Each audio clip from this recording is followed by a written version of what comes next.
आणि मग काय म्हणतात, नुसतं सुख नाही, आनंद केशवा भेट त्याची. आनंद परत आता मी हा विचार केलो, सुखाची व्याख्या तुम्हाला समजून काय असते ना. आता आनंद काय असतं तुम्हाला एक फिजिओलॉजीनुसार तुम्हाला सांगतो की मानवी शरीरामध्ये काही हे जे असतात संप्रेरक ते स्त्रवली की तसा आपल्याला तसा तो आनंद मिळतो. सेरोटोनिन आणि डोपामाइन.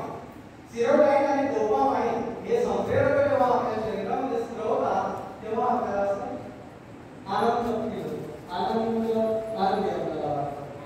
आता आनंद सुद्धा कशा पद्धतीचे असतात. आनंद जो आहे तो एक बार्बारा नावाची मानसशास्त्रज्ञ आहे जागतिक स्तरावर. ती काय सांगते, आपण सकाळी उठल्यानंतर असं म्हणतो, सकाळी उठल्यानंतर आपण मला दिवसभर आज काय काय करायचं आहे आणि काय काय करायचं असल्यानंतर मला यातून आनंद मिळेल अशा सगळ्या गोष्टी मला करायच्या आहेत. रात्री जेव्हा आपण झोपायच्या आधी जेव्हा बघतो तेव्हा आपण बघतो की मला खऱ्या अर्थाने आनंद किती मिळाला.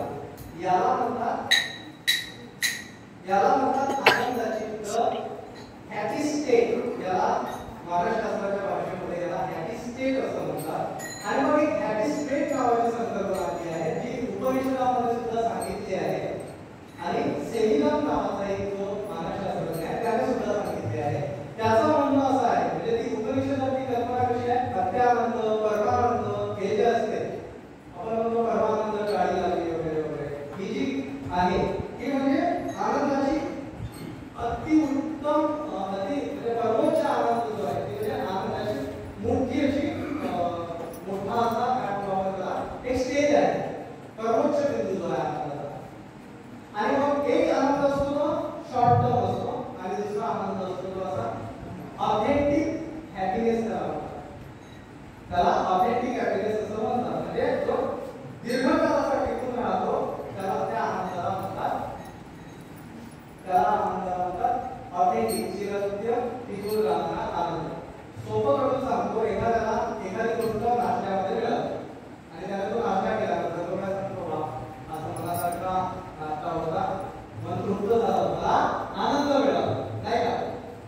हा झाला शॉर्ट टर्म आनंद, या बाबाला सांगितला हॅपी स्टेट.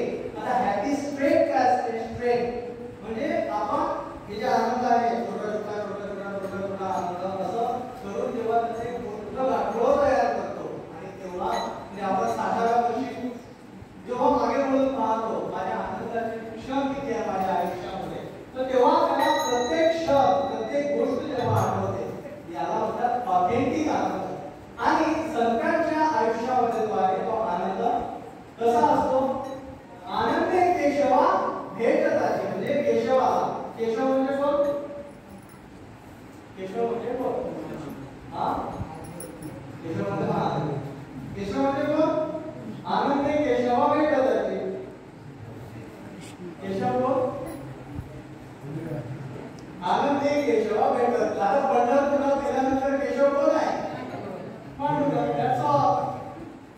तर जाता पंढरीशी सुखा वाटे, किंवा पंढरपुराला जेव्हा जातो तेव्हा सुख मिळते आणि मग तिथे आनंद जो आहे तो कशामुळे मिळतो, आनंद केशवा भेटताची. केशवाला जेव्हा भेटतो त्यावेळेला माझ्या मनाची आनंदाची स्थिती जी आहे ती वेगळीच असते आणि त्या ठिकाणी त्याला बघितल्यानंतर काय होतं, मला आनंद होतो.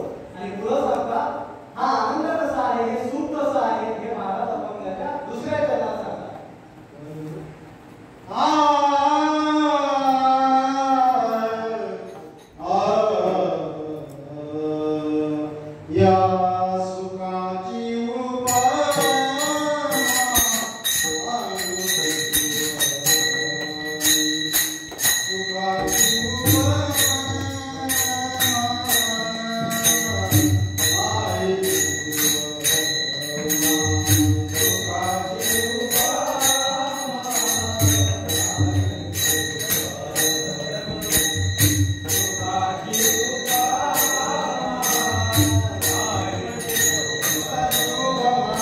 you.